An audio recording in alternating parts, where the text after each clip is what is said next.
Well, good morning. What a crowd. Thanks so much. It's great to be back in Tampa Bay. All right, thanks so much. Please take a seat. We've got a great couple of announcements today, and I'm very fortunate that we've got a star-studded cast that's joining me, including our wonderful First Lady, my wife, Casey.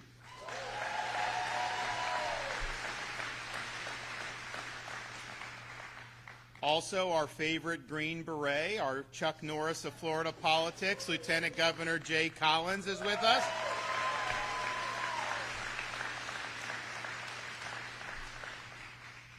And our wonderful and leading Surgeon General of Florida, Dr.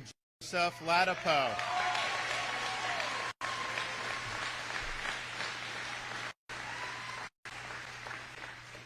I hear this an opening for a new CDC director. Maybe we can help send Joe on his way up there. I know I would support that. I think it'd be a great choice. And then finally, last but not least, our Commissioner of Education, Stasi Kamoutsis. I want to thank him for everything.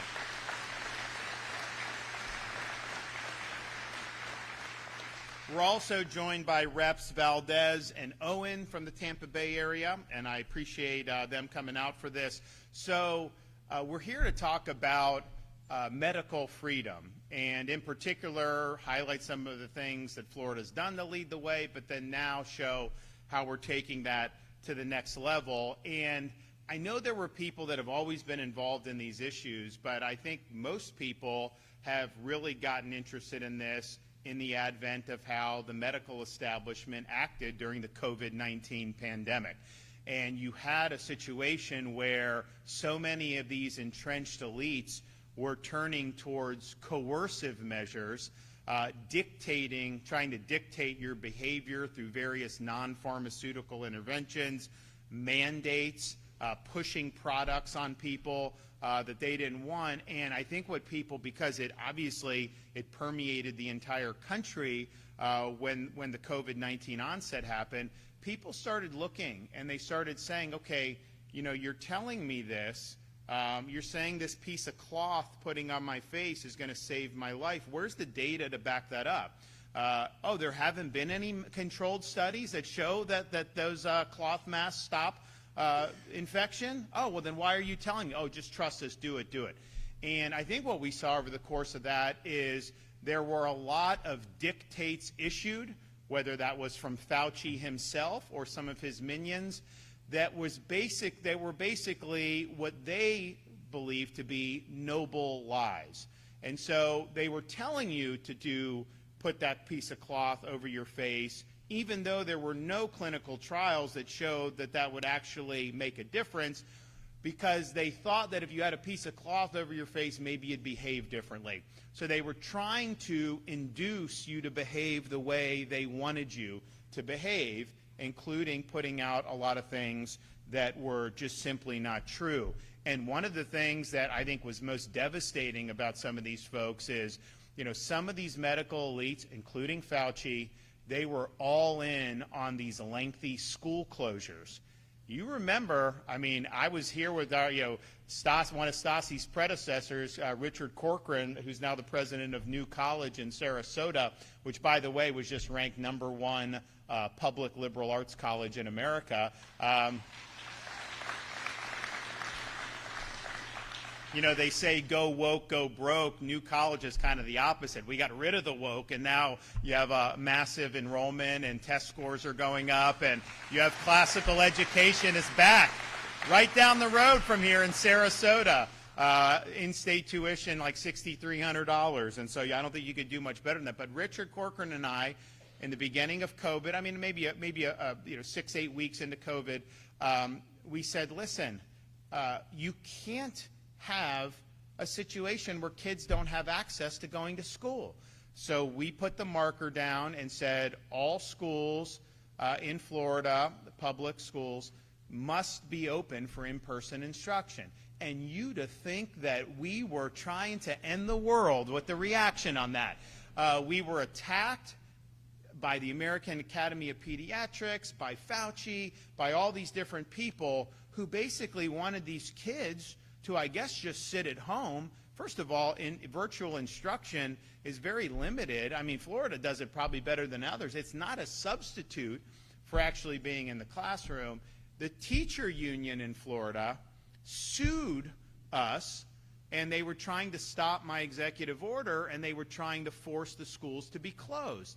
So that's what we were dealing with 5 years ago when you were doing that. And we knew that we were right because we had actually looked at the data. And the reality is these young kids, fortunately, were not amongst the population that were significantly affected by this. It was certainly more akin to seasonal flu for them. And so we said, okay, so what are you going to do? Just keep them out indefinitely? It ain't like this thing just goes away. And some said, well, we got to wait till there's a vaccine. And I'm just like, no, I am not going to do that. So we said go. But we also told parents, hey, if you want to do virtual, that's fine. That's your choice. But you're going to have the option to have your kid be in school in person. And, you know, what happened was, I'll never forget, we won the lawsuit. It's a typical thing. You know, you hear this stuff. They're now hitting, you have a very leftist judge trying to stop Alligator Alcatraz. We appeal and all this stuff. But, like, a judge ruled against us on schools. They said, oh, you can't force to be open. And the union was crowing. And I was like, well, we're going to win on appeal. And we did win on appeal for that. And so we won the court cases. So then you're having kids go to school beginning of August 2020. And, like, there would be all these, like, legacy media outlets from, like, New York, CNN, ABC News. And they'd go and they'd be like, oh, my gosh, Florida is having kids, and critics say they're sending kids to their destruction. And I'm just thinking to myself, these people have no concept. They are putting narrative ahead of evidence-based medicine. They are ignoring the data in favor of ideology. When they were saying follow the science, what they really meant is follow their political science, because that's what they were doing. So we put people in, we made sure people had access to schools, and we had a week go by, 2 weeks go by, 3 weeks go by. The sky didn't fall. Kids were happy. In fact, we even had to fight the Athletic Association. They wanted to stop sports in 2020, and every one of their medical experts was saying, oh, you can't have kids do sports, COVID, this, that, and the other thing. And I'm just thinking to myself, these people have no evidence for what they're doing. So you want to deprive, you know, these high school kids of football season, volleyball, all the other sports, without having a factual basis to do it. And, you know, we just let it be known, like, the state of Florida is going to have sports available for our kids. If you as a parent don't want your kid playing football because you're worried about COVID, well, you know, that's your decision to make, and we respect that. But we are not going to have some of these folks make that decision for everybody else. And so lo and behold, you know, we got the season up and running, and we had kids move from all around the country to Florida because they were barred from participating in their states because they didn't follow the actual evidence. So we were able to do all that. And I honestly thought at that point, after a few weeks, I thought the whole country schools would just open, right? Because, like, we're seeing the evidence in real time. We're seeing that this is something that obviously is appropriate. And you didn't see that. You know, you had teacher unions fighting this in Chicago, Los Angeles. You know, they would say, oh, it's too dangerous to go to school. And then you'd find one of these union people in the Bahamas putting pictures on Instagram. And I'm like, you got to be kidding me. So we led on the schools, which honestly, it was already tough, even having the kids in person, because there was a lot going on. I mean, society it was just a different time. So we made do as best we could, but I can tell you, had we listened to Fauci and these people, it would have been devastating for these kids. There's just no question about it. California, Illinois, these states did tremendous harm to these vulnerable kids. And you know what? What they would do is you would have people issuing edicts, and yet these elites, their kids were still going to private school in person, but they were shutting the public where they had the lower income and the working class kids that didn't have access to all these things. And so that was public health pushing an agenda. And it was one of the most harmful agendas to our kids that has ever been pushed in the modern history of our country. We were right in Florida, and they were wrong about what they were trying to do. You also look back and think about, I mean, I remember like in Florida, Memorial Day 2020, May of 2020, we got people were doing what Floridians do. They're on their boats, they're fishing, they're at the beach. And you would have thought the media is like scandalized. Oh, people are out. You have to be at home. You can't be doing all this other stuff. We had, I told the theme parks, I told the Universal, SeaWorld, I said, you guys need open. I was like, we're ready, with all this stuff. So Universal, started to get back up and running. SeaWorld, all those. Disney took a little longer because, they've got different viewpoints out in Burbank, and that's just the way it is. We've clashed with those viewpoints in Burbank a time or two. That's fine. It is what it is. That's what you do. But then they're doing that. And so all their fire was trained on Florida because people were able to make decisions. And but the public health elites and kind of the medical establishment, they were very much wedded to the idea you just need to be in your home, that you shouldn't be out doing all this stuff, which was wrong. Don't get me wrong, it was wrong to say that, but that's what they were saying. But what was really revealing was, as you get into the end of May, beginning of June in 2020, you have the BLM protests that turned into riots around the country. And they were protesting like massive numbers of people going out. And so then the question was, well, wait a minute. You don't want people on a beach in Florida. You don't think people should be able to go to a restaurant indoors. You don't like the fact that, we have sports and all this other stuff in Florida. But I'm sure you're going to be just screaming from the mountaintops that you shouldn't have massive riots or massive protests with thousands of people, right? No. They did not object to that. In fact, you had hundreds of public health experts sign a letter saying, while it's inappropriate to protest against lockdowns, while it's inappropriate to be out doing things for fun, they said it was appropriate as a public health measure that you went out there and participated in the BLM protests, and even, of course, what came many, many riots. And so they say, we, the undersigned, support this, and we think it's vital for public health.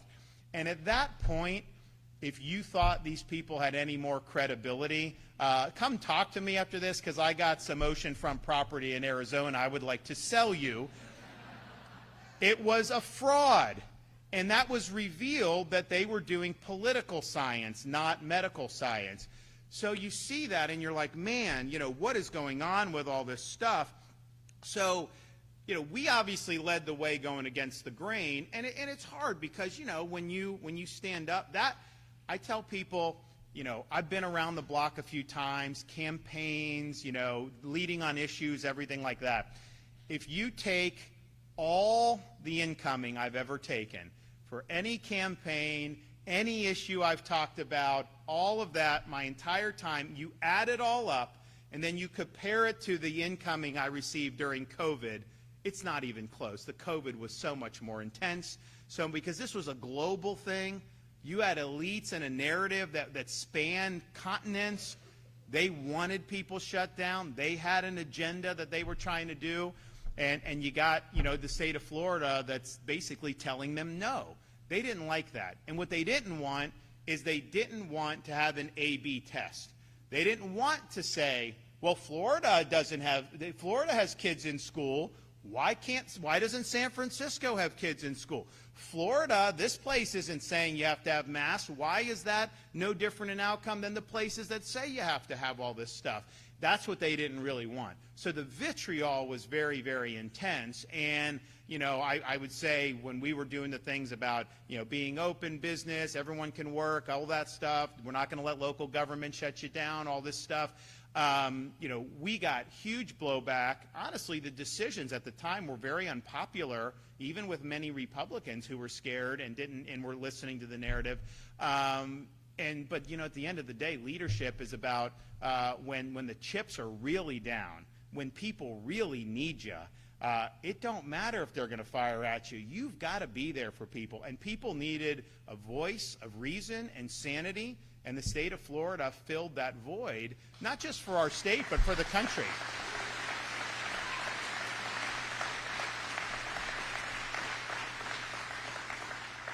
So we worked very hard, understanding we were cutting against the grain. We're like, you know what? You only live once. We've got to get all this done. We've got to make sure. So yes, the schools, the businesses. We were the first state in the country to ban vaccine passports.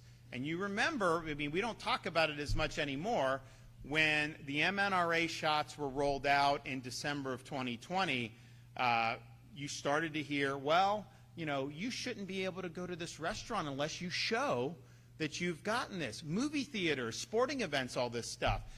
Fauci was in favor of that. You started to see blue states were doing that. You actually you go to eat in Chicago, you got to show this card that you took an mNRA shot for COVID, which, by the way, doesn't prevent you from getting COVID again. But nevertheless, that's what you had to do. I saw that for a huge threat to your freedom. And so we said, no state agency, nothing in state government, we're not doing that.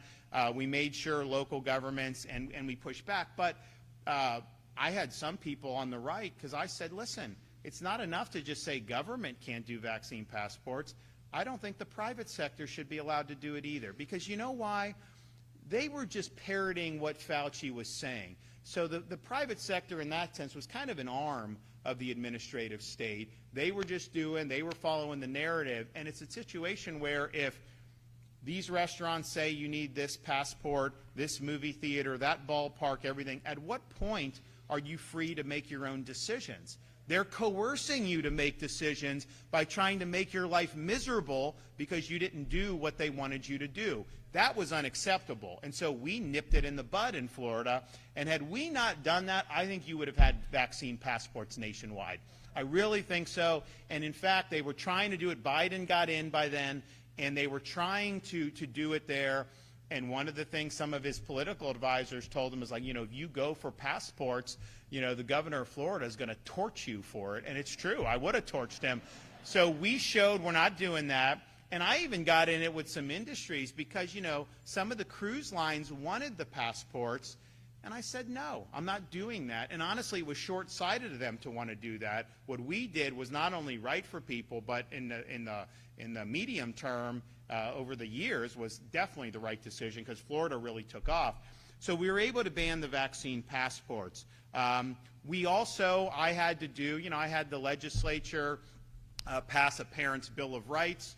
And, you had all these schools, not all of them, some of the privates, not all, many of the school districts, but not all, that had school kid mask mandates. And that was not something that we thought was appropriate. There was no evidence that it was effective. There was, I think, at least anecdotal evidence that it could potentially be very harmful for these kids to be breathing through that 8 hours a day. But the reality was that's a parent's decision about whether they want to send their kid to school with that on or not. And so I did an executive order saying you cannot force kids to wear masks in schools in the state of Florida. And we got a lot of blowback from that. We got a lot of heat from a lot of the folks. But now looking back and thinking about that, how ridiculous was it that they were forcing these little kids? I mean, we've got a kindergartner, a second grader, a third grader. They even know how to wear a mask, even if I wanted them to. You don't wear it right. You're snot, dirt, all that. It's like, what are we doing here? And so we said no. We said that's a parent's choice. We were told, that was, I think people tried to say, you're a fascist for doing that. I mean, think about it. I'm liberating people from restrictions, and they're trying to say that that's authoritarian. So we were able to do that. No mask mandates through executive order, Parents' Bill of Rights. Then we had the issue of mRNA shots in our K-12 and university system, and we banned the mandates for K-12 and universities. The first state to do that. We did that very early on because I knew what was going to happen down the pike. And so I can tell you that there have been parents that have sent their kids to universities in Florida. I mean, not solely, but that factor that you did not have a mandate for mRNA shots was a huge factor in them choosing Florida over choosing some of these other places. And, you know, these mandates just persisted. I remember I was out, where was I? This was probably a couple years into COVID, and I was at my baseball coach from up in Yale was retiring. So I went up to this final game to kind of see him off, and you know, I'm talking to people, and they were playing Harvard. So some of those guys wanted to talk to me, so I was just talking to them. And I'm like, are they still making you like wear masks and take shots? This is 2 years into COVID. And they're like, if it says this on our jersey, yeah, they're going to make us do all this kind of crazy stuff. And I'm just thinking to myself, like, that's not right. That's not right to be mandating this. And interestingly, they wouldn't mandate it for the faculty, only for the students. So the students are like the lowest risk for this, right? And that was a whole nother thing with the universities. We said our universities in 2020, our universities are going to be up and running. Oh my gosh, you'd have thought that we had, that got a lot of blowback. And you know what happened? Kids went, they had fun, they behaved like college students. Yes, they went to parties, they probably, you know, went to establishments. I'm not advocating, you know, that all college students should be doing that, but I'm also not naive enough to think that they're just going to sit in their apartments or their dorms all day. So that was happening. And you know what? Some people would get COVID, and you'd have a little wave, and then the wave would subside, and like nobody went to the hospital, right? And so it's like, are you trying to tell me that that is worse than trying to isolate them in their apartments and doing that? No. I mean, honestly, suicide went up in some of these areas where they were very coercive and restrictive. So you're talking about the group of people who are at like the least risk of COVID, and you're saying somehow that they should be forced to take an mRNA shot. So we nipped that in the bud very early on. We also made a decision that the way this spun out of control, it really impacted people's basic civil rights. So we said you cannot be forced to wear one of these masks as a condition of being able to live your life. So that means you go to a movie theater, you go to a store, you go to school, you do whatever. That's a personal decision. And some people didn't like that because they're like, well, if a business wants to force you to wear a mask, shouldn't they be able to do it? And my view is like, honestly, no, I don't think so. It's irrational. And it's like we can just sit there and say some people are going to be marginalized to do it, or we could just say, no, in Florida, you have the right to be free. You have the right to make your own decisions. You can participate in society without having these unscientific dictates imposed upon you.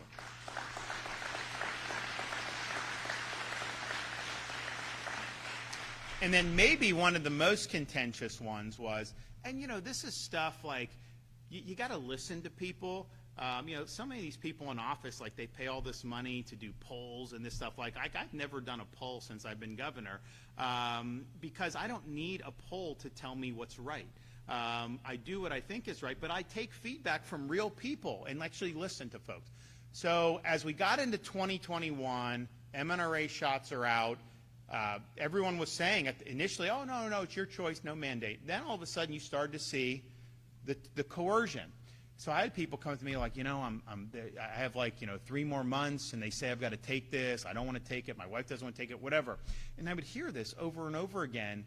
And, you know, people at that time, it's almost like they're whispering, because to suggest that you didn't want to do it was like, oh, my gosh, you know, it's like you have leprosy or something, like, oh, just, you know, shunned. And so it was a very sensitive thing. And so I'm thinking to myself, and then I had like private sector. I had like police and firefighters around the state that are coming to me and doing this. I'm thinking about it, and I'm just like, you know, nobody in the state of Florida should ever have to choose between a job they need and a shot they don't want.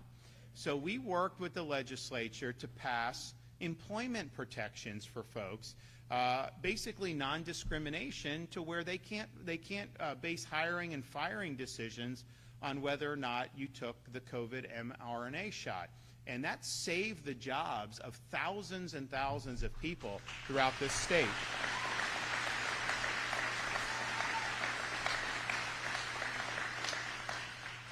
We also looked and see, okay, there's a broader context here. What's going on? And one of the engines for, I think, a lot of bad policy was the World Health Organization, WHO. And at the time, Biden was president. They were working on this lockdown treaty. They call it a pandemic treaty, but basically it would have taken sovereignty from the U.S. and other countries and vested it in a unelected, whatever it is, organization funded by the CCP mainly, and then somehow they would be issuing edicts that are going to affect our health and freedom. No, not on my watch. And so we passed legislation in Florida saying Florida does not recognize WHO dictates, whether it's the lockdown treaty or anything else. Now that President Trump's in, I don't think it's got legs at this point, or at least we hope it doesn't. And so that's very good that we were able to win that battle. But they're always trying to do more and more stuff, and we're making sure that we're doing everything we can to be able to support the people. Now, you also have things like, and this is just crazy, you'll have like some like 14-year-old girl that needs some type of medical procedure, and she'll go in, and if she hasn't gotten a flu shot or a COVID jab, then they won't see her, and they won't do the surgery. And I'm thinking to myself, how insane is that you're not willing to treat somebody? So some of these policies that have been put in place in some of these medical institutions are insane. So we said in Florida in legislation, no, like if you need a lung transplant or something, they can't say, well, we'll only do it if you do the COVID shot. It's irrational. It's not based on any evidence to be doing that. But that's something that's really, really important to me. So we've done a lot over the years to really, I think, be on the right side of fighting against the hysteria. The reality is people, these elites, they just lost their way. I think some of them just probably didn't really know what they were doing, but I think they were getting power for the first time in their lives. This was kind of the Super Bowl for them, and they wanted to use that for all they could. And they really abused their positions of trust that so many had placed into them. And I think the credibility of so many of these institutions and so many of these, it's done. Just totally up in flames over how they handled the COVID-19 pandemic. And so we've, Joe Ladapo has been great. I think he's probably the only Surgeon General who during COVID said, the mask isn't going to save you, that was willing to say, all kids should be in school, that was willing to say kids should not be taking mRNA shots, all the things that really cut against the medical establishment. And I think on every instance he's been proven right on that. But, it takes courage to do that.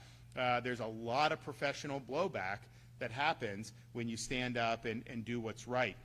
So that has kind of, I think, crystallized for so many people, hey, there's a lot of issues that we got to deal with medical. And medical freedom is something that we've got to be very conscientious about protecting, especially given how we've seen so many elites lose their way. So Joe Ladapo, myself, the First Lady, we've been pushing on a lot of different fronts to be able to continue to advance the ball. We have great announcement today, regarding kind of the state of Florida's efforts to continue to promote policies that are linked to medical freedom. They say make America healthy again, the MAHA. We were doing that before anyone was even talking about it in Florida, and that's just the truth.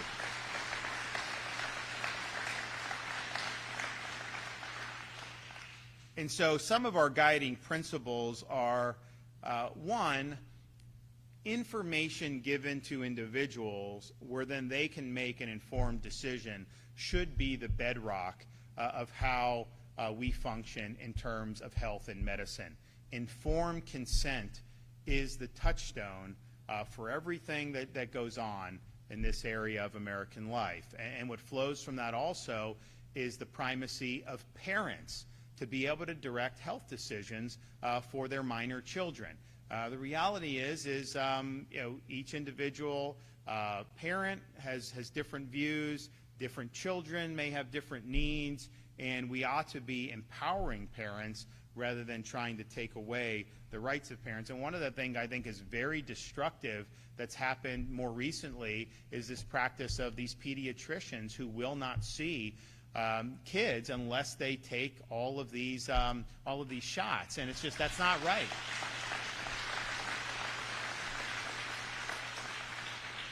And it's like you think about it, it's like there's been an effort, and I think COVID really exposed it, to say you have to do this. And if you say why, well, you just have to. Okay, well, what's the research show? What do the trials show? What do all this show? And I think about something like a newborn baby. Do they need that hepatitis shot? It's like what's the rationale for it? I mean, we know how you can get that. Okay, so a baby needs that, and then if they do it, are there drawbacks for it? And usually they just tell you there's never a drawback for anything. Let me tell you, anything you take could have a potential drawback. I mean, that's just the reality. So we really want transparency. We want people to be able to make the best decisions that they can. But some of this stuff, if you look back when I was growing up, what they would recommend now, they're recommending like way more stuff for this. And so I think a lot of parents, what they want is they want to be able, you only get one shot at raising kids, right? And you want to make the best decisions that you can. And what you don't want to do is to do anything. My view is unless there's a really clear reason to put something in, then I wouldn't do it, right? I mean, that's just the way kind of I am. If you don't just say, well, maybe it'll help you. No, I mean, does it help you or not? And you should have that. You should be very clear in all that stuff. So we want to do that. So informed consent, making sure we're protecting parents' rights, and then also just being willing to challenge medical orthodoxy that's not supported by the data. And there's a lot of data out there that's proven certain medical interventions are effective. Great. We love to see it. I mean, we've made great strides in treating different things, but you also have a lot of stuff that gets put out there that if you peel back the onion, okay, what's the basis for that? And COVID showed that tremendously. I mean, literally, they were doing studies about masks where they would say, well, this barber was here, this person was here, this person didn't have COVID, this person did. One had a mask, one didn't. And it's like, that's not a study, guys. That's an anecdote. And yet they would put that out, and the media would run it. CDC study shows masks are effective or whatever. And they weren't real studies. They weren't real clinical trials. So we know kind of the tricks on this, and we want to make sure that we're exposing this. And so I'm happy here to be here today to make the first announcement, and Joe Latipo is going to make another announcement. But today I'm pleased to announce the establishment of the Florida MAHA Commission as a working group which will recommend state-level integration of these Make America Healthy principles. And those principles are, as I mentioned, individual medical freedom, informed consent, parent rights, and also market innovation. It will be chaired by First Lady Casey DeSantis and our Lieutenant Governor, Jay Collins, and will also include Surgeon General Joe Latipo, ACA Secretary Siobhan Harris, DCF Secretary Taylor Hatch, Elder Affairs Secretary Michelle Branham, Department of Environmental Protection Secretary Alexis Lambert, as well as experts in the fields of nutrition, health, vaccine safety, and family practice. The Commission will have several main objectives, including, and Joe Latipo does a good job on this, promoting clean, safe, and nutritious food industry, improving transparency and accountability in healthcare, working on the causes of chronic diseases to identify and prevent future occurrences, and, maybe more importantly, restoring trust in the medical profession and in public health. The Florida MAHA Commission will prioritize reforms that empower Floridians, reduce regulatory burdens, and hold actors accountable for their conduct while fostering incentives for healthy living and innovation. And I think that this is something that has great potential. We've already done a lot, and I don't think there's any state that has done even close to what we've done in the state of Florida over these many years, but there's always more to do. We always want to stay ahead of the curve, and I know Joe Latipo is somebody that has been working on these issues in a number of different ways. He has put his neck out to speak the truth, knowing that he's not going to necessarily receive a warm embrace by some of the people in his profession, but that's really what courage is all about. So I'd like to invite him up here today to be able to make our second announcement. Joe, come on.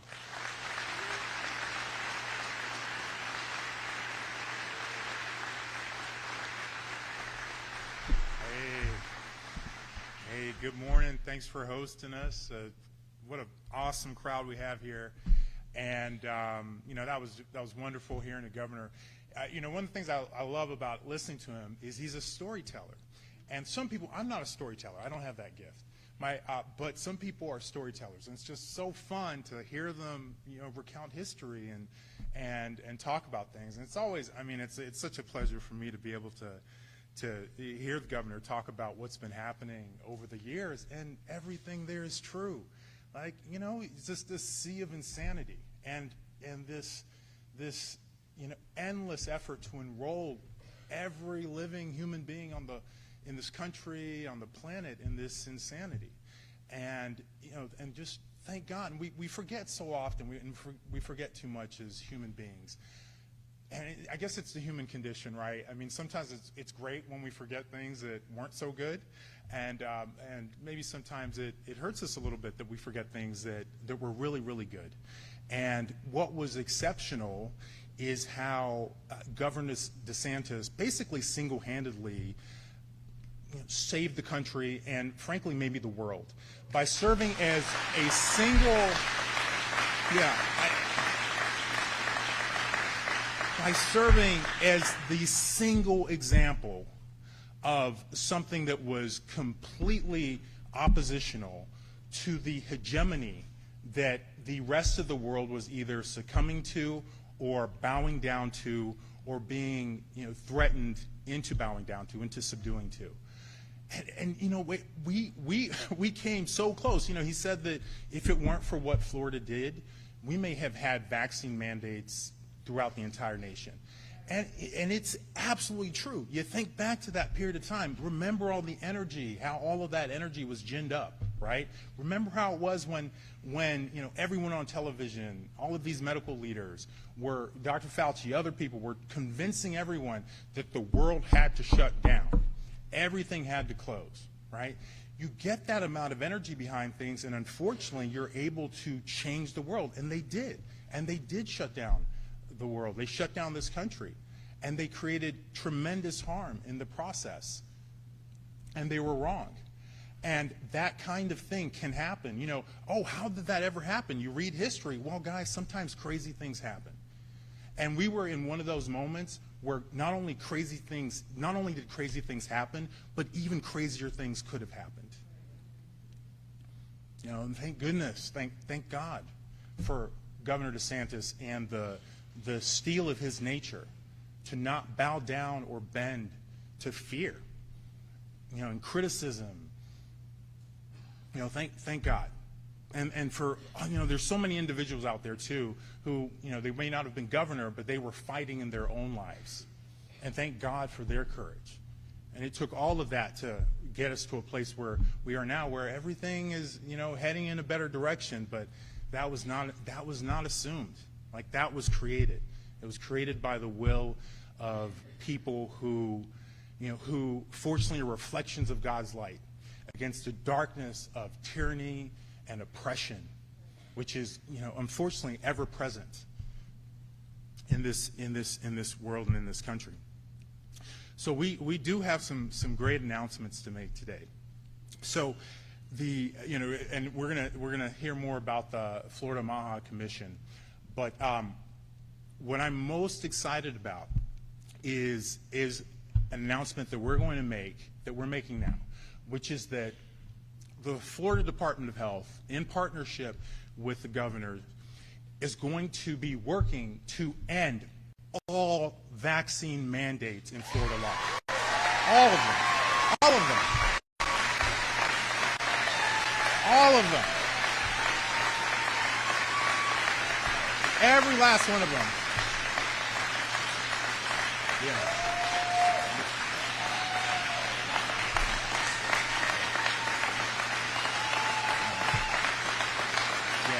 Every last one of them. All of them.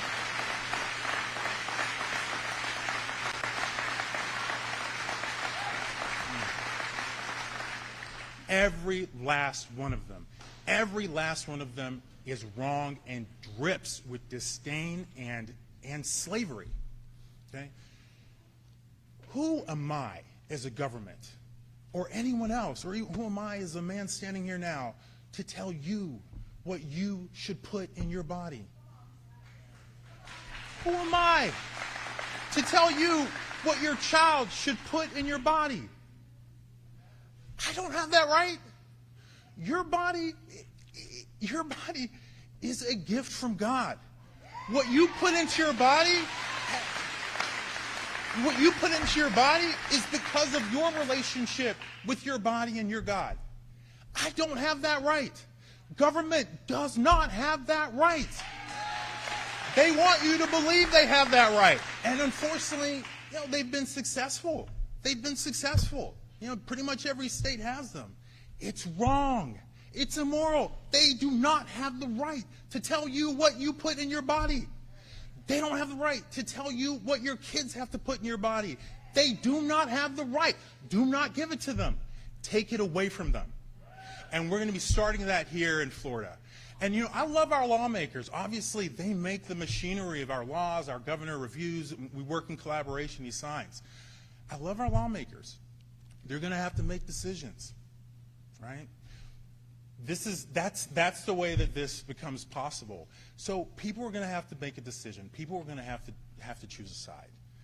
And I am telling you right now that the moral side it's so simple. No one has that right, guys. People have a right to make their own decisions, informed decisions. You want to put whatever different vaccines in your body, God bless you. I hope you make an informed decision. You don't want to put whatever vaccines in your body, God bless you. And I hope you make an informed decision. And that's how it should be. That is a moral, ethical universe, not this nonsense where people who don't know you are telling you what to put in your temple, the temple of your body. That is a gift from God. They don't have that right. One of the counter arguments you'll have, and I would even care more if it was actually sincere, is that, there are people who, they can't take a particular vaccine or, whatever reason they're immunocompromised, and therefore everyone else has to do something because of that situation.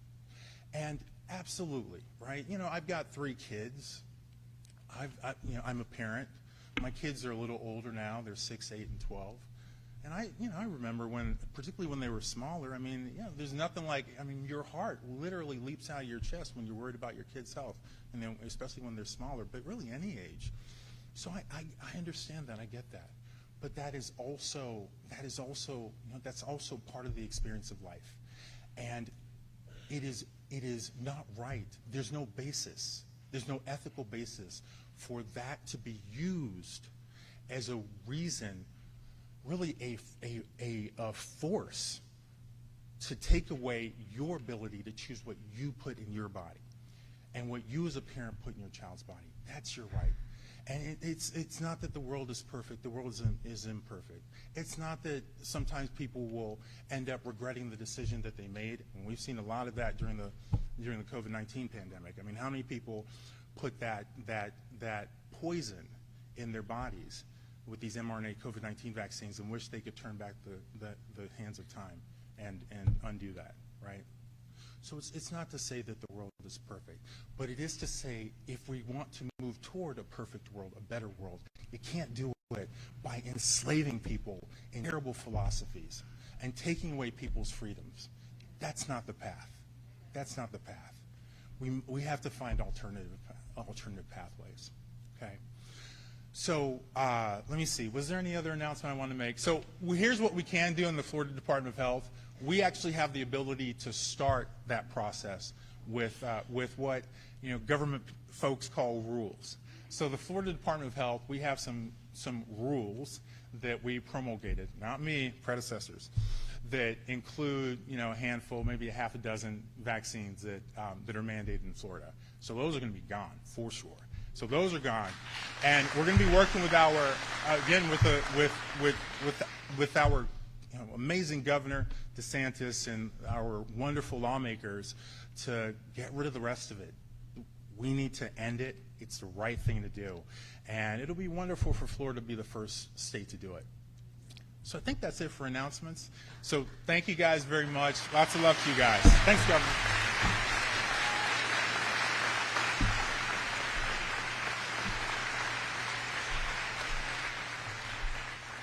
Well, thanks, Joe. And, now I remember back in COVID, actually, when COVID really hit the fan in March of 2020, my better half was in the hospital having our third child, and it was a very empty hospital and very eerie, and I was trying to be with her. I'm talking to Deborah Birx and Donald Trump and all this stuff, trying to explain to them why I was doing what I thought was right in Florida. And meanwhile, we had our third child. But then it was like, okay, we're in there. We had a 4-year-old and a 2-year-old. And then the newborn, and we're just thinking of and she's like, I am not putting a mask on these kids. Like, it's just not normal, not especially at that age. And so we've, I think, just as a family, have kind of been more in tune to this stuff as a result of that whole COVID experience than we had been before. And I think that's true for a lot of people. So she's done a lot of great work on empowering parents, empowering families. And she is the great person to be able to be chairing this Florida MAHA Commission.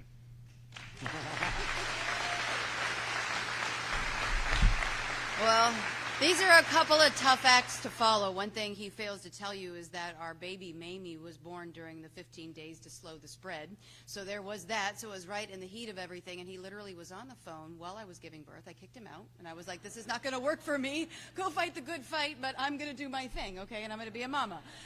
Which was, obviously now, if you look back, Mamie, if you can believe that, she was born in 2020. She's 5 now in kindergarten.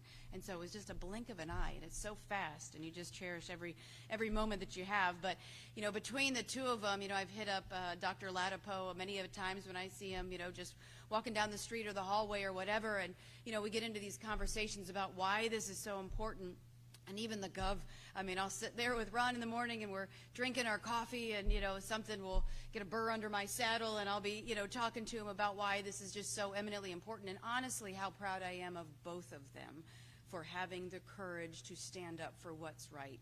And I will tell you, I have a unique perspective on all of this because I can watch from behind the scenes. I see him in front of the cameras. I see him in front of the podium. I see Dr. Latipo out there fighting. But I see the incoming, and then I see how he acts like a steely-eyed missile man with a heart of gold who puts himself in front of the freight train to protect your rights.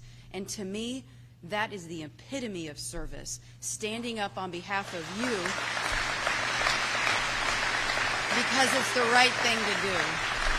And I'll forever be grateful for both of them and what they've done. And I've been chomping at the bit for a long time. As he mentioned, this is something that we've been working on. He has been, obviously, in the legislature, and there's been some really good policies that have helped protect patients and parents, and it's been fantastic. But for me, this is kind of personal in a couple of ways, and one of which is, I had my struggle with cancer. Dating back to the diagnosis was 2021, if you look back on it, getting on, 3 or 4 years now. And, the question that everybody asks me is, well, surely you had a family history, surely you had a BRCA gene, surely there was some kind of connection there. And I say no. Like, I had no significant family history. I didn't have the BRCA genes. So how is it that, a mom, relatively young, right? I'm getting older every day, but relatively young. I think, $125 wet. Like, I'm not like, I think I'm eating healthy. I think I'm doing the right things. I think I'm exercising. How does somebody, like me, and I get this question, end up getting breast cancer? in a pretty aggressive form. And that's one of the things that fueled me, because COVID opened my eyes to a lot of things. They were shoveling a lot of narratives and agendas at us, and I wanted to know what's the truth. And so for me, when I got sick, I wanted to know why. And I remember asking one of my cancer docs, I said, how does this happen? I have a 1-year-old at home. How do I have breast cancer? And he kind of looked at me, he's like, man, if we knew the answer to that, I'd be a really rich man and I wouldn't be here treating cancer. And so it's like, but what is it? What's going on in society when we see, obviously, the cancer rates going up? We see the reoccurrence going up in some capacities. And so it's like you really want to take a deep dive into this. And we started to do it a little bit with a cancer collaborative that we started. And so there were some main tenets to that, one of which was investing money into good hospital systems to promote research, quality of care, better outcomes for Florida taxpayers. That was a big deal. But then also looking at the data, but also really getting to the root cause. One of the tenets was, what are we doing to be able to help best inform people so they can make the best choices to protect themselves and their family? Because I'll tell you what, from the bottom of my heart, I hope to heck that nobody has to go through what I went through. When you get hooked up to these machines and you're doing 6 rounds of chemotherapy and 6 weeks of radiation, and my left arm doesn't work as well as the right arm, and it's been kind of a hot mess, but I battled my way back a little bit. I don't want you to go through that. And if there's something that we know that's out there that can help protect you from getting sick, gosh darn it, we owe you that, to be able to give you the best informed data points and information so that you can protect yourself and you can protect your family. And, and I've done a lot of research on my own, and it's limited, and I defer a lot to the Surgeon General, who's very, very astute in a lot of this stuff. But I started researching it and reading books about food. I mean, it's what we're putting into our bodies, after all, right? That's a big part of this. So I was researching, yes, processed is bad. Yes, these things, these chemicals we're putting in our body, but also why it's so important that we eat well. Sometimes we think that we're eating well because we want to look good in a bathing suit and you don't want to get overweight. But there's really boiling down to the cellular level. I remember one lady who went through breast cancer, she told me, you must eat broccoli and pineapple. And she was, broccoli and pineapple. So I eat broccoli and pineapple every day. But, the question is why and what is truth? That's the other thing, because there's so many sources out there where there's so many lanes of information, and you're combing this as a consumer and a mom, right? And you're trying to figure out, as a cancer survivor, what is truth? You'll see a study that's out there in some publication that's talking about why this is so great. But when you peel back the layers of the onion, you find out that that study was put on by a company that makes a product that actually helps solve X, Y, and Z. And oh, by the way, the publication that posted it is pay for play, and so they're actually getting money from the company, so you don't know what to believe, right? And it's just very frustrating. So it's like, what is truth? And that's true for a mom of an 8, 7, and a 5-year-old. Because, just the other day, and I didn't tell you this, I don't know why there were corn dogs in the freezer, but that's another story for another day. But Madison was hungry, and there is a massive bag of corn dogs. Like, they're these little itty-bitty corn dogs. Anyway, in the freezer. And I'm like, what the heck is this? And so she wanted those. And I'm like, because I knew this Maha thing was coming up and I was going to see the Surgeon General. And so I said, I'm going to look at the ingredients. And I'll tell you what, if you dumped all of those corn dogs out of that bag and you just looked at the ingredients and I said, what am I going to give to my kids? You wouldn't know what the heck it was. I didn't see a corn. I didn't see a dog. I don't know what it was. And I dumped it in the trash, and I said, the heck with this. I was like, no, Madison, we are not eating corn dogs. And we moved on to the next thing, whatever that was. As long as it wasn't my cooking, she was happy. It was fine. But it's like some of this stuff is marketed towards kids in a really deceptive way, and I want to know truth. Just tell me as a mom what I can do to give my children the best opportunity to be healthy. Tell me what is the right balance of the right things that they need to be able to grow up and to be happy. After all, that's what this is all about. So in my view, in America, you have the right as a corporation, if you're selling a product, to succeed, to create a product, to be able to take that product to market. But you don't have the right to put chemicals or poisons in our food supply at the expense of our health, our well-being, the health and well-being of our children, to the benefit of a company's potential revenue, stock price, or return on their investment. And so our families, in my view, should not serve only as revenue-producing units for corporations. And I know that, You would hope that no entity would knowingly utilize harmful ingredients that could potentially cause adverse health consequences. And I agree when Secretary Kennedy, who has headed up the federal MAHA Commission, when he says that chemicals generally recognized are safe entering our food supply, that's not sufficient. Because chemicals treated as innocent until proven guilty is not fair for our families. We have the right to know what is putting in there. If you think it's generally safe, well, that's not okay for me to give to my 8-7 and my 5-year-old. So I really applaud what they're doing at the national level with the MAHA movement, and I appreciate that leadership, and I really look forward with this commission to be able to get out there and do some really good stuff and to be a force multiplier to all of this through the Surgeon General, the Lieutenant Governor, the agency heads, and others to really shape and yet again lead the way in the free state of Florida to empower people with the truth, and then you make the decisions that you think best for your family. After all, what is the role of government? Not to force you to do something, but to empower you with the best information at the time so you can feel empowered to do what you think in your heart is right. And we also look forward to empowering Floridians, as the Surgeon General has mentioned, to make the best informed decisions as it pertains to vaccines and pharmaceuticals. And yes, understanding, okay, what is the upside to potentially taking a drug or a vaccine, but also what do the studies and the evidence show? And be forthright and transparent about what the studies may be lacking, or the fact that there might not even be a study at all, whether it may be looking at the long-term implications about taking a certain kind of pharmaceutical, or even looking at like the vaccine schedule, for instance. I had a friend who had a child who went in to go get caught up with her vaccine schedule, and she told me that she had been really delayed on a lot of her vaccines, and the pediatrician at the time told her, well, it looks like you need 9. You might as well just do them all while you're sitting here. And she goes, I'm not a physician. I just don't. Has that been studied to have all of these vaccines, 9 vaccines on a little kid at one time? And he goes, well, the CDC doesn't give us any guidance. This was a while ago. Doesn't give us any guidance, so you can do whatever you want in this office setting. Well, I think we should be informing people about what it means if you're going to be doing a lot of these in one sitting, or what does this mean to the overall long-term health if you're doing some of this stuff. People have the right to be in the driver's seat, that's for sure, and they have the right to be able to know what's being put in their bodies, and they have the right to feel like they have enough knowledge to make informed decisions.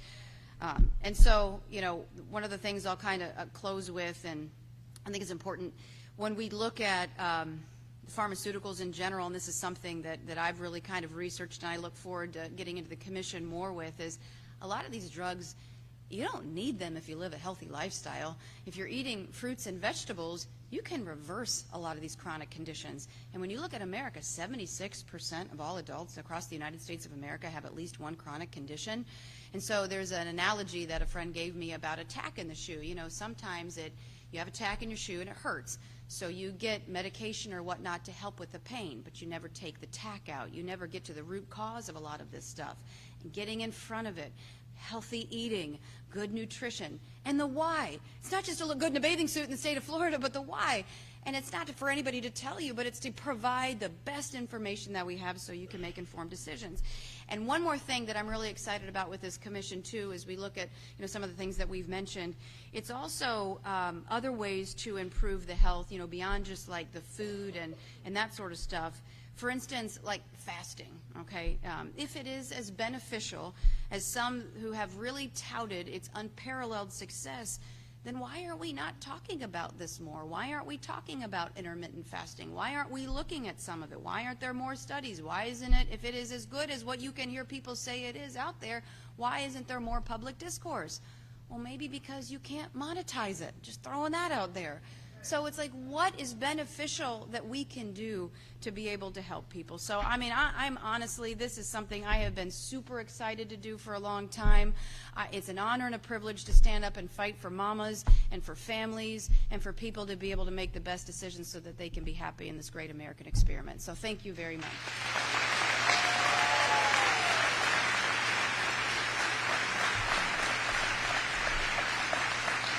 Well, thanks so much. And I just want to be very clear, those corn dogs in the freezer that she did, that does not apply to the corn dogs at the Florida State Fair. Those are different. Let's just be very clear about that. No problem. You let her rip. Yeah, so I really appreciate, and she knows what she's doing, because like she'll literally talk to my ear. Well, you're eating that, they made this and that, and it's like I never, most of my life I've just been on a seafood diet. You see it, you eat it, and when I'm playing baseball through college, fine, military, fine. As you start to get older, it's like you change, and so you got to be more disciplined on this stuff, and you got to know what's good, what's not. But one of the things I've noticed with having kids is like, our 5-year-old. If there's like colors, like ice cream has like blue, that's what she wants. So like the coloring and stuff, like it really does make a difference. Our son is 7. He's got some of these WWE wrestlers that are touting some of these food. Man, that's what he wants, right? Because so you definitely see, and like I'm sure I was that way when I was a kid, but you do appreciate how some of this stuff, was get this kid, do all this stuff going forward. And I don't think we've ever been in an ice cream store where the kids, if there's like a blue Magoo, they go for blue like that just because of the coloring. They love the coloring. And I'm just thinking to myself, that mint chocolate chip is better. They don't want to listen. They want the coloring. So I've definitely seen that. Co-chairing the commission is Florida's Lieutenant Governor Jay Collins, who's from Tampa, and has been a really great public servant, not only as an elected official. He was the senator over there for years, but also as a military veteran, as a Green Beret in elite special forces. Was able to he risked a lot for this country and gave a lot for this country, including one of his legs. And he was in a situation, he had served for a number of years. I always say, he lost the leg. He reminds me, he didn't quite lose it. He knows where it is. It's just not on his body anymore. But he had to make a decision, how do you, what do you do at this point? And he decided to try to be the first person in the history of the Army to re-qualify for special forces with a prosthetic leg. And he did it. And he succeeded, and he served 5 more years.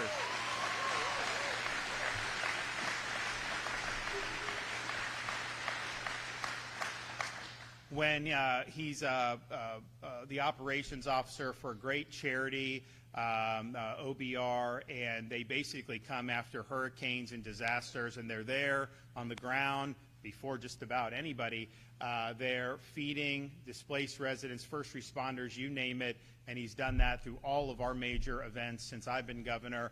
And then even more recently, we had the Iran-Israel conflict breakout. We had a lot of Floridians that were over in Israel. A lot of parents had kids who were in college that were studying abroad or going on a tour. All of a sudden, the airport shut down. Ballistic missiles are raining. So we, through the Florida Division of Emergency Management, as we typically do, stood up and led. We authorized rescue missions to get people out of Israel and back safely home. Got thousands of people out of Israel, flew a lot of people on flights from Cyprus to Florida, and it was very, people are so appreciative.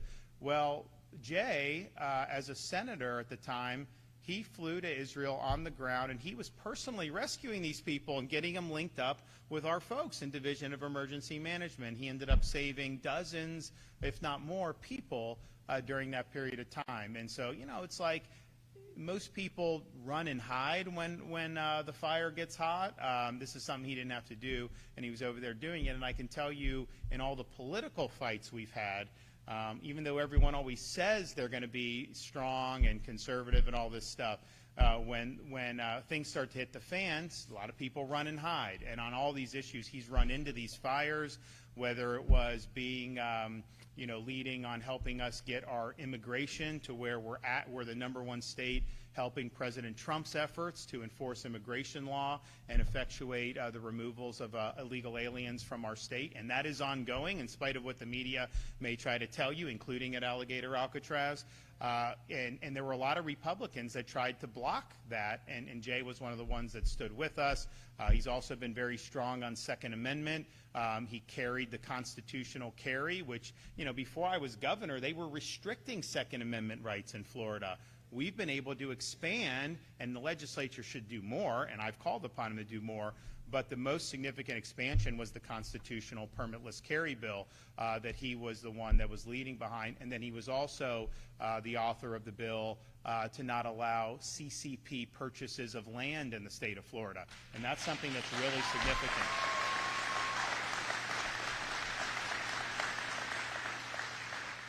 So I call him the Chuck Norris of Florida politics for a reason. And just so you know, like, hopefully we don't get a storm. There is something brewing. Most of the models have it kind of being a fish storm, but that's way too early to know for sure, and you're really going to need to get in, to next week probably to have a decent track on it. We hope for the best on that, and I know certainly on the west coast of Florida we could do a break, but if we do have one of those storms, we're ready. We do all our stuff, but I'm not going to have him in the emergency operations center with me. He's expeditionary, he's operational, so he's going to be with Jim Cantori on the ground, and he is going to be the tip of the spear for the state of Florida. So come on up.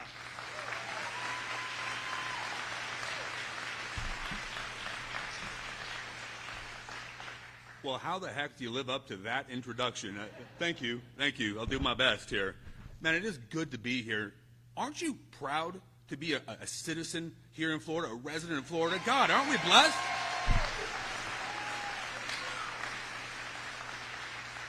So if there's a theme here, and let's say it one more time, our freedoms are God-given. They're not granted by the government. They're upheld by our Constitution, because strong men and women fight for them each and every day. Let's give a round of applause for these two right here.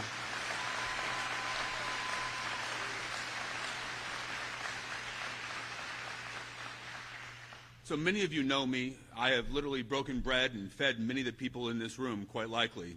And through our work with OBR, you know how I look at things. I am blessed to be lieutenant governor. I was blessed to serve as a Green Beret, but there is nothing on God's green earth that defines me more than being a dad and a husband. I don't know about you, but I will not fail my family, and we're all fighting to make sure we pass things on to our children better than we had it. That's the goal, right? That's what we're doing right here in Florida. Grace Christian School, thank you for opening up your doors. Thank you for having this incredible audience. Thank you.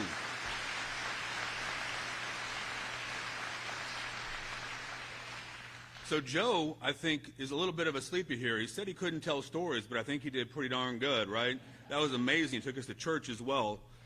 Could you imagine where we would have been in 2020 during COVID if we didn't have leadership willing to step into the void, to take that on face first, shoulder first, and deal with the brunt of crazy train that was going on across the planet? Look, I was feeding millions of people across the country, all over, and there was no place that handled it the way he did. You heard it said by Joe, and I'm going to echo that. He stood as a foothold of freedom, a foothold of common sense and logic when nobody else would. The world changed because he stood. If you don't believe one person can make a difference, you're not paying attention to Florida.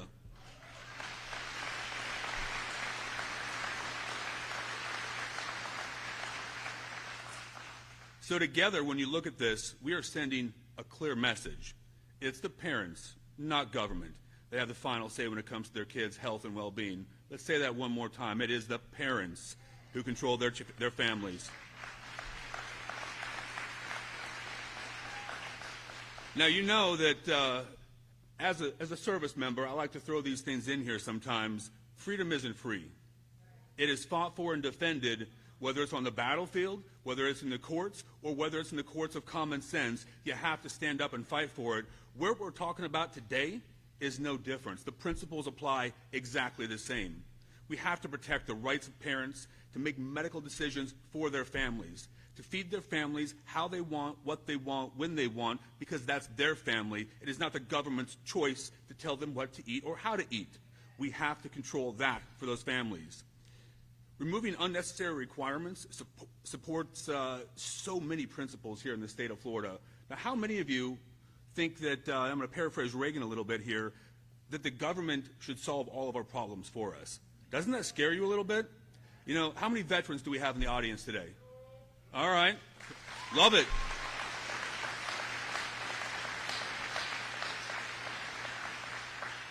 So when I talk about military grade, it probably means something very similar to you as it does to me. A lot of duct tape, maybe some bubble gum, and things being bid by the lowest common dollar. Guys, it's the same way with government. The government doesn't often solve the root cause. They try to, they create a second problem, often a third, and complicate the first, and we never get to the root cause of that. That is what's happened in D.C., but you know what's great here? We're cutting right through the BS in Florida, and we're eliminating it. We're getting government out of the way, government out of your lives, because we believe in people's right to have manifest destiny for yourselves, to control what you want to do, because those freedoms are given to you by God. They're upheld by our government. That's what we're doing in Florida. That is what we're fighting for. That is what he has stood alone for so long. That is amazing. One more round for this guy.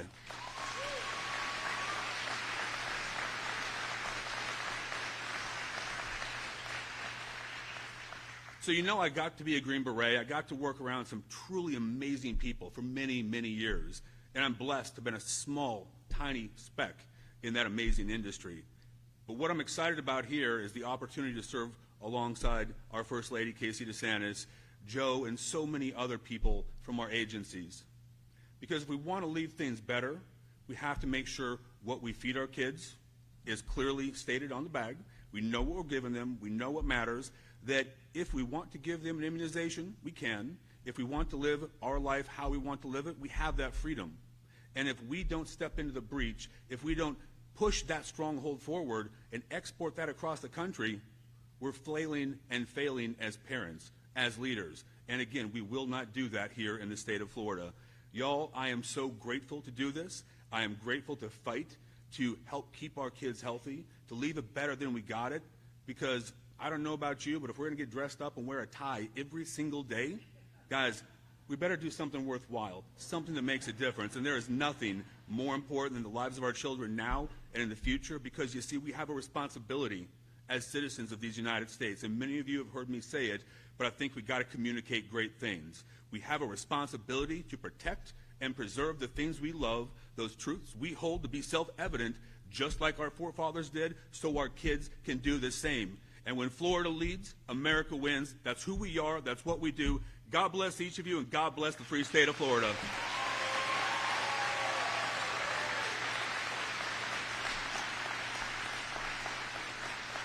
Well, thanks so much, Lieutenant Governor. You know, Florida, with Jay at the helm there, is of all 50 states, we're the only state that has both a governor and a lieutenant governor who are military veterans. I mean, like, that's...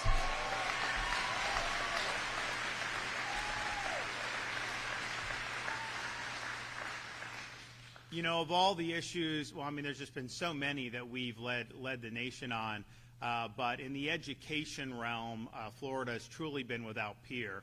If you look at what we've done for universal school choice, if you look at what we've done to support our homeschool families, if you look at what we've done to support and protect parents' rights, if you look at what we've done in curriculum transparency, if you were looking what we did to be the first state to axe DEI from our public universities, on and on it goes. We've led the way on so many of these issues, and you know, we've been fortunate to have great folks at the helm of our education department, starting with Richard Corcoran, who I mentioned is now at the New College, president of New College in Sarasota, which, you know, you parents, you should look into that if you're interested in a classical education at really discount prices, because we haven't raised tuition. So the tuition for Florida residents is the exact same today as it was the day I took office, and it's the cheapest in the country. So you've got a lot of opportunities there. So Richard, he was there fighting the unions on making sure kids could go to school during COVID, making sure that we had athletics up and running, and then even when we had to fight against the gender ideology and some of the insanity that they were trying to inject in schools. Manny Diaz from Miami was our next commissioner. He's now the president of University of West Florida in Pensacola, and he's making big moves there. But he was able to usher in our universal school choice program, as well as so many of the other things, really perfecting the progress monitoring, which replaced the high-stake testing, and then also helping us on a lot of the university stuff. And so you've had a lot of bold action taken on all those things. And so when we had to fill Manny's shoes, I had a guy that was working in our office as governor, Stasi Kamutsis, and Richard was strong, Manny was strong. I think Stasi's kind of a whole nother level of just intensity and getting the job done and making sure that we're doing what the parents and the students in this state deserve. And so whether it's taking on school unions, whether it's taking on woke ideology, you name it. And so he's only been in the position now for a few months, but he comes in, immediately starts disseminating very clear guidance about making sure that, because look, we have most school districts in Florida see the laws, see the policies, and they follow it. You have some who think that they should be able to just be a law unto themselves, and so they try to find ways to not follow policy. And I think he's made very clear that ain't going to fly. And so if you're someone like in Alachua County, you had a teacher that was attacking the student for being basically conservative, saying he was a dictator or something like that. I mean, just like the crudest, most uneducated left-wing, things being spit out. And that's happening in our classroom. Like, if you're going to be partisan like that, at least be interesting, at least be original, and they're not even that. So he hauls them up. He hauls them up to the education department about, violating parents' rights, making them answer the question. So all I can tell you is, if you're out there in the school districts, 90-some% of the teachers and the administrators in the school districts, understand what they need to do and are working to do it. But if you're in some of those that think somehow that you can just do what you want and that you can ignore duly passed laws or legally sound policies, all I can tell you, go ahead, make our day, because we will have Stasi on you very quickly. So I want to invite him up to say a few words.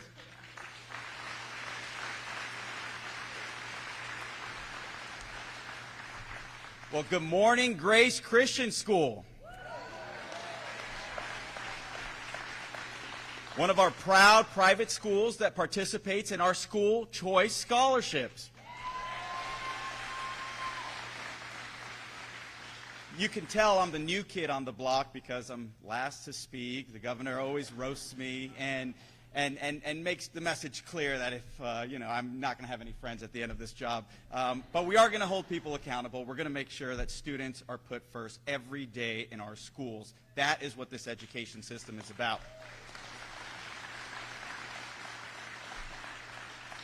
I also think either the Surgeon General or the governor must have been talking to my wife when they decided who was going to be put on this MAHA commission, because I noticed I didn't make it, and she has been telling me lately I need to get on the treadmill. So hopefully I'll be able to impress her and impress them and make my way onto this, into this initiative that is really going to impact so many Floridians.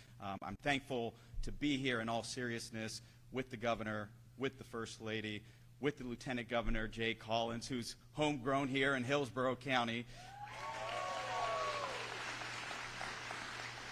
and with our Surgeon General, who worked with us immediately when he got to the job and hit the ground running. At the time, I was in the General Counsel's office at the Florida Department of Education, and I remember those legal fights because I was part of it, whether it was going in an actual trial to keep our schools open, the amount of compelling testimony that you never saw reported by the media.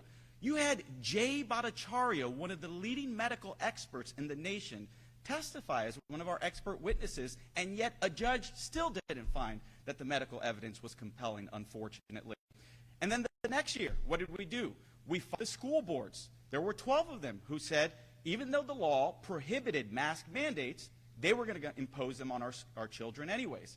And so what did we do? We dragged them in front of the State Board of Education, Alachua County, who seems to be a problem repeatedly, and Broward County, and we withheld their salaries. What did Biden do? He backfilled the salaries of those school board members, encouraging lawlessness in our state. And so we fought them, we took them to administrative court, and we won. But battle after battle, I cannot emphasize enough how many fights we were able to be victorious because of the leadership of Governor Ron DeSantis.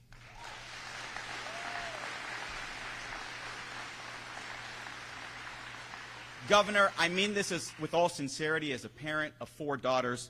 Thank you for never wavering in the fight to put parents at the center of their children's lives and for ensuring that Florida leads the way in both education and health care.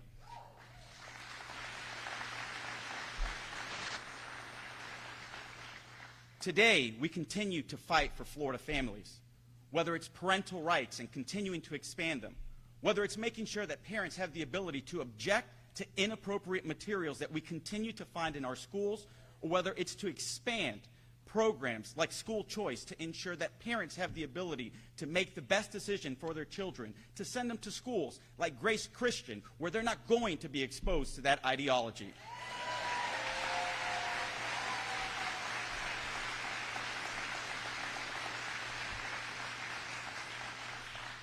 As a result of putting parents and students first, Florida continues to be nationally ranked. Heritage Foundation, 3 years in a row, says that we are #1 in education freedom. The Center for Education Reform says we're #1 when it comes to the Parent Power Index for 4 years in a row. And the Ed Choice Freedman Index finds that Florida is #1 in supporting its parents. Florida is a safe haven where parents can be parents. Thank you, Governor, for your leadership.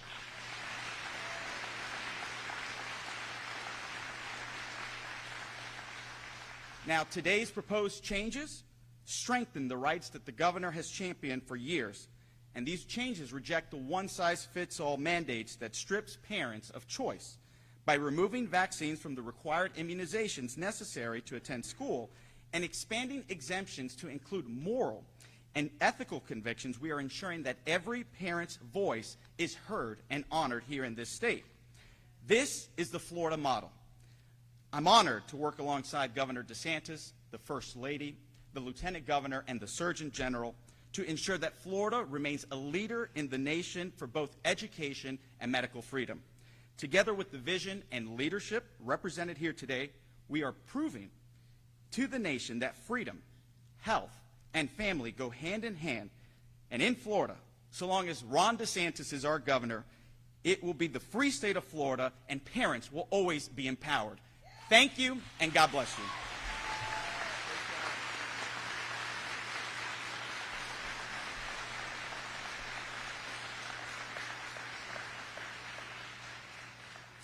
Now, if you were a recalcitrant school board member, would you want to go up against that? I wouldn't. So I appreciate Stassi. He's had an amazing start to be an education commissioner, and he hasn't let up yet. So this is going to be something that you're going to hear more about our commission. Obviously, Dr. Latipo is going to do the health department. Basically, Florida, you know, and these have been long before I was around or Joe was around. You know, there are statutory mandates, particularly for school. Now, there are exemptions, and families are able to do that, and we've supported the exemptions over the years and expanding those. But then the Department of Health over the years, again, before I was around, they added an addition to statute. And the legislature had never passed that. I don't even know if the authority was that great to be able to do that. So anything beyond statute, Joe has the ability to bring back. So that's what he is going to do. The rest would require changes from the legislature, but ultimately, you know, we just trust people to be able to make great decisions. Now, on the commission, you know, we're going to tackle, you know, everything that people are concerned about, and just try to, you know, COVID was very eye-opening because they were telling us things that were not factually true, and that there needs to be a check and balance against that. And so there may be opportunities for us to do. Now, I do think in Washington now you have a movement to try to fix some of this stuff, and I think it's tough because I think there's a lot of stuff out there that creates static. But I do think that's the intention, which is good. But we need to be here and we need to be able to provide this. I mean, Jay Bhattacharya, he's the head of NIH now. At the time, he was at Stanford medical PhD, MD, and he was basically saying, hey, the masks aren't effective. They shouldn't be on kids. And they, you know, pretty much burned him in effigy at Stanford for saying something that was just accurate and consistent with the data. So we don't want to be in a situation where narrative triumphs over the data and the facts. And that's what ultimately we got to rely on, and that's what we want to be able to do. Finally, I just want to be able to say, I mentioned this storm.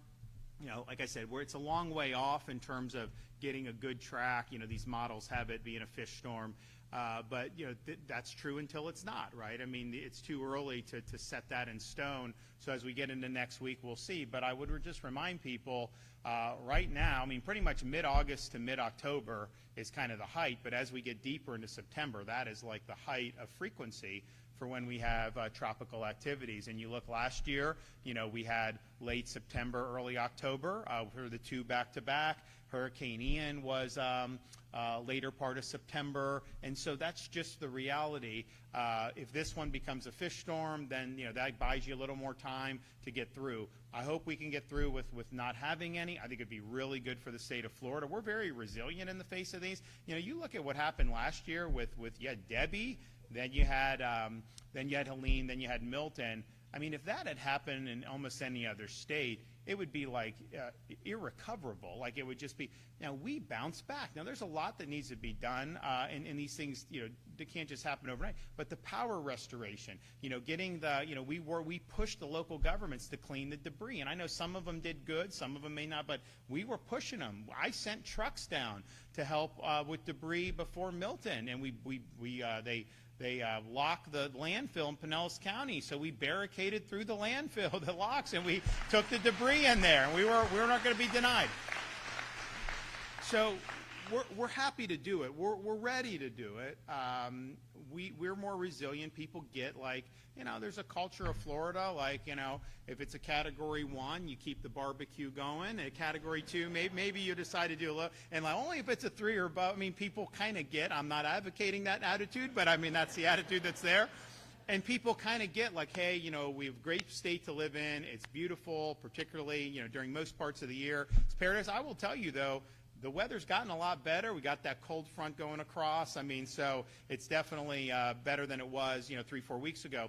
So people get that, but it would be really good to not have one. But we're watching it, and we'll continue to watch it going forward. Okay, do we got any questions back there?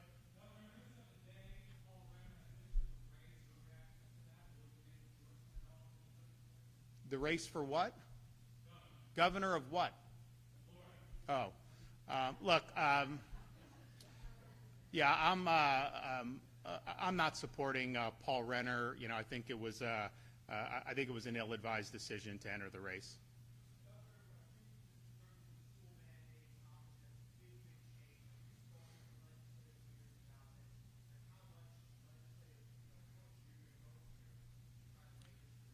Well, I think so. On the Department of Health, do you want to address those specific vaccines that are on? It's like hepatitis. Some of the ones that, you know, would not have been required when I was growing up, for example, I think by and large. Okay, so you can do that.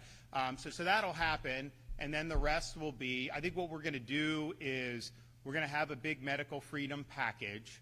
You know, I think that you should not ever be discriminated against regardless of these choices. And so, you know, I think it's wrong for pediatricians to refuse to see a patient if the child's parents don't want them taking the hepatitis vaccine. I think that's wrong. And it's coercive. And what it does is it tries to undercut your ability to choose by almost kind of ostracizing people that have made different decisions. And these are all very marginal things. As I said, you know, they didn't do hepatitis when I was a kid. But I think what we'll have is a larger package. I think that Joe will lead on this and be working with legislatures on this. But we need to make all the protections I talked about that we enacted are not permanent law. They did it temporarily, then they extended it. I want it to be permanent.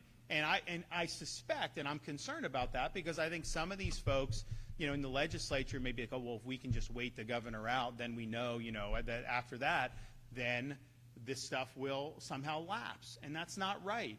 It was wrong to do vaccine passports in 2021. It's wrong to do them in 2025, and it will be wrong to do them in 2035. And we need to make that permanent.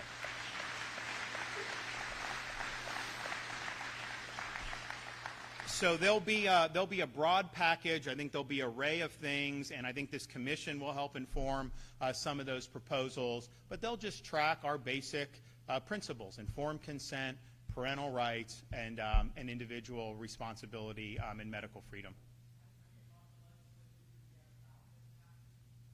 So some of the stuff we tried to get last year, like the permanent COVID, the protections against the coercion, they extended it, but they did not do the permanent. And so we're going to try again on that.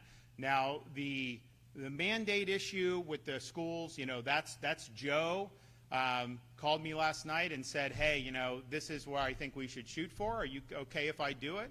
And I said, shoot for the moon, man. You're the Surgeon General. If you think this is good, do it. So he's going to be working with the legislature. I don't think he's had a chance to discuss this with them. We knew we were making the announcement about the non-statutory mandates. Well, first of all, it's one thing if a legislature enacts something and a governor signs it, but to just have an agency issue a mandate, I don't think that that's appropriate. So I think what he's doing is absolutely right on that, irrespective of even the medical, which I think, as he's pointed out, is probably not something that, the reasonable people can make different decisions on those. But just from a constitutional perspective, it's like to just give an agency roving authority to issue mandates. I don't think that's good constitutional government. So he's reeling that in. I think that'll be good.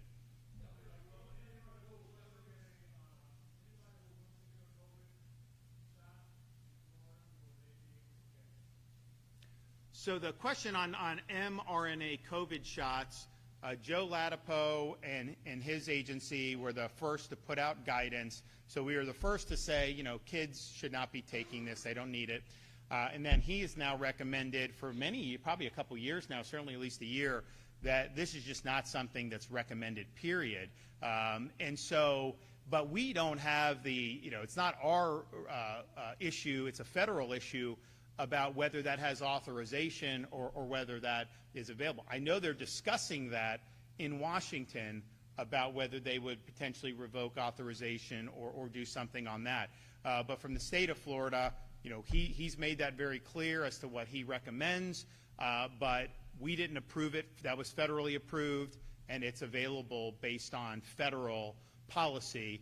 And I think, as most people know, a state is not going to be able to revoke a federal authorization. So we'll see what happens there. I know they're discussing it in Washington, and I don't know what the latest on that is.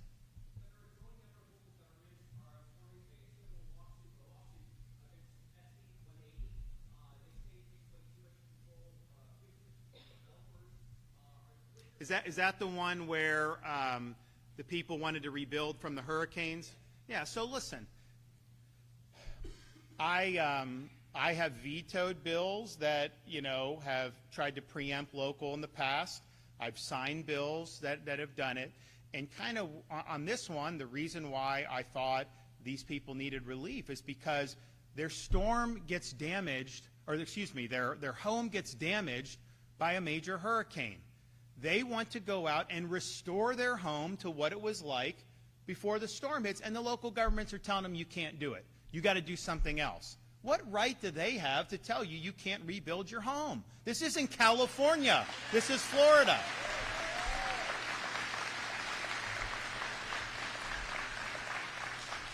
So that, to me, is the core issue. I didn't write the bill. I know there's other provisions in that, but I felt compelled to sign it because I think in Florida, if you have damage to your home and you go to rebuild it and to restore it to what it looked like the day before that storm hit, you should be permitted to do it. The government cannot prevent you from doing that, and these local governments were not allowing that. They were being difficult. So we got a lot of complaints about that. Obviously, those were more local decisions at the time. But it's like, come on. I mean, we had a lot of sympathy for people that were put in that predicament. And, there's a lot of issues that go on. I mean, sometimes you'll have people who need work on their home. Maybe they have a wind policy. There were some people that were not even in flood zones that got flooding. And so they didn't, but the people told them you don't need flood insurance because it doesn't, and then somehow they get flooded. Well, okay, so they don't have an insurance claim then, so they got to go do this out of pocket. And to put in roadblocks for them to be able to restore their property, I think is just not acceptable. So I am going to be in favor of people being able to restore their property after these storms. You look at what happens in California with those fires, people can't get permits to rebuild their homes. It's been many, many months. And then you have people in those local governments. Pacific Palisades is like, it's like you aspire your whole life to be able to live in a place that beautiful and everything. And yeah, it's more upscale, no question about it. And they want to use that for affordable housing.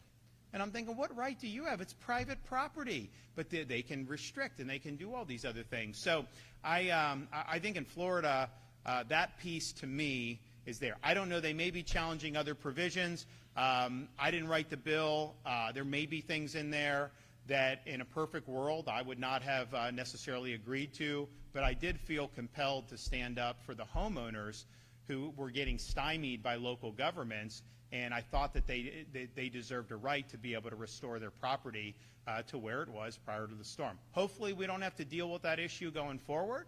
I also push, this is like some of the frustrations you deal with. So we have we had 3 hurricanes, 2 majors, and the 2 majors really impacted similar areas in many respects. Now, Helene didn't hit land in the Tampa Bay, but it caused a lot of surge. Then you had Milton come in that probably wasn't as much surge, but wind and all this other stuff. And that was like back to back. And so, one of the things that I called on the legislature to do at the beginning of the year in a special session is to fully fund the My Safe Florida Home program, which was started. It had been something that the state had done in the past. I resuscitated it a few years back because you can apply for grants, you get matching grants, you fortify your home, and then you can then apply for discounts on your insurance. And so we wanted to help people with that, given all the inflation that was going on in the economy. And so we did it, and it was successful. Then we did it again. Then we did it again. Well, what happened after last fiscal year, so summer of 24, you had massive numbers of people that applied for it, and so the money ran out. So you had a lot of people that were on a waiting list, but the legislature needed to replenish the coffers. So what I said in January is, okay, let's take that waiting list, let's find every home on that waiting list that was impacted by these most recent storms. Let's do a special appropriation, and let's get those grants out there. They need to rebuild anyways. Why not let them utilize this and be able to get it done? And then this way, if you do it at the beginning of the year, they could be set up before hurricane season. And instead, they rejected doing that in January. It was the speaker. I think a lot of the members wanted to do it. They rejected doing it. And so then you wait. They didn't even do the budget till the end of June. And then the budget didn't even have enough to clear the waiting list on it.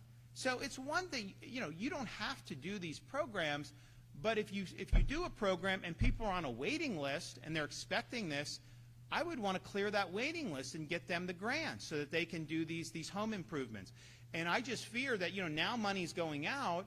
I don't think it's enough to even clear the waiting list. I know more people are going to apply, but it's like, okay, if you get grant money in August or September, which is, at the beginning, it's the beginning part of the fiscal year still, can you even do these repairs in time for hurricane season to be done? So they missed a huge opportunity, I think, to be able to provide meaningful relief for people who really needed it. And here's the thing about it.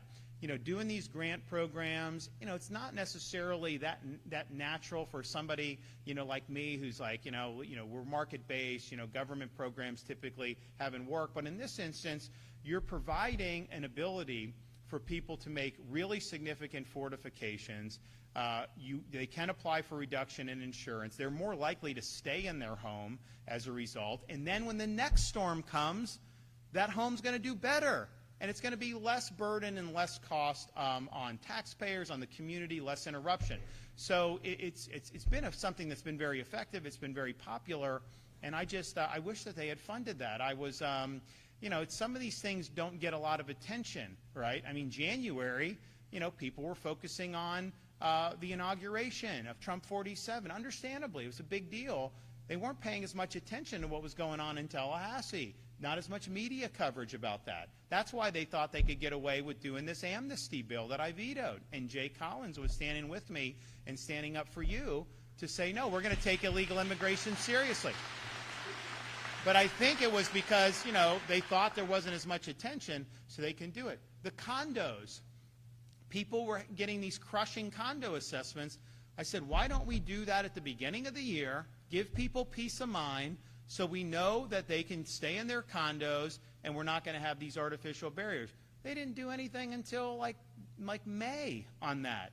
Well, more assessments were coming in. A lot of people were very apprehensive about their future, and I was saying, we got to do it, we got to do it.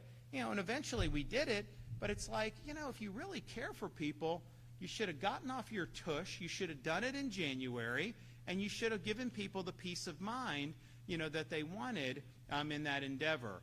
So, you know, it's just some of the stuff. I think when people go through these ordeals with these storms, you know, it's a really significant thing. People remember. I mean, people remember where they were. You know, we just had the anniversary of Hurricane Andrew. Like, there's nobody in southern Florida, particularly Miami-Dade, who doesn't remember who was there, who does not. That's a searing memory. Obviously, we've come a long way in disaster response since then. I mean, it was basically just like a war zone there for a while, and wasn't a very effective response. Now, you know, you have the people are always going to remember what happened during Hurricane Ian and Michael and the Panhandle. We were just up in Panama City. So getting people on their feet on this stuff, I just think is really, really important. So that particular bill had a provision that I really liked and I thought was very, very necessary. I hope that's not the provision that these local governments are challenging, because I wouldn't want to be somebody that's keeping people from being able to make these needed repairs to their homes. Okay, guys, we have a mission here. We got to keep Florida strong. We got to make Florida healthy again. We got to make sure we keep Florida free. Thank you all. God bless.